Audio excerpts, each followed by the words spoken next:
In this final video in the series, we will generate a series of conversations that will then create insights we can analyze. To get some test data, you will need to deploy your chatbot. On the left menu, select Deploy, and then scroll down to the Deploy section, section 4. Click Generate URL.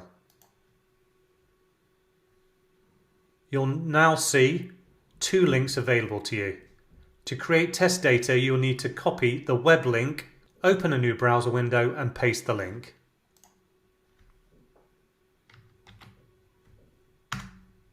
You now have the opportunity to go through your conversational survey several times. You can also share the link with friends and colleagues and ask them to test your conversational survey. At this stage, the more data you collect, the more useful the next part will be. Once you've had several conversations and provided survey data, go to the Reports section on your chatbot, which is the last option on the left-hand menu. The top menu will now change and you'll have two options: Chat Stats and Audience. Click Audience. In the top section, you will see a list of those who took your survey. If you click on their names, you can view the complete conversation. This is really useful when diving into the details. The next section that is important when analysing the results of a conversational survey is the User Response Analytics.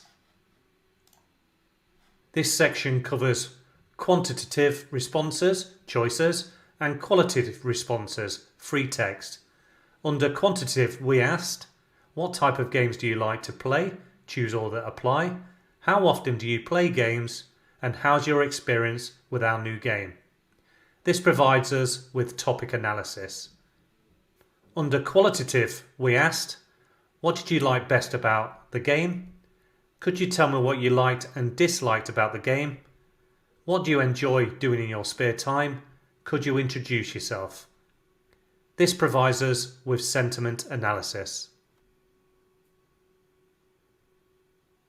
The final section of useful data for a conversational survey is the personality insights. This is based on the big 5 personality traits: openness, conscientiousness, extroversion, agreeableness, and neuroticism. This section will provide you some important data about the personality of the individual who took the survey. If we look at openness, for example, we can see that Cynthia rates very high. She's likely to give a very honest and open opinion and will be ideal for any future surveys. However, the same cannot be said for Emma.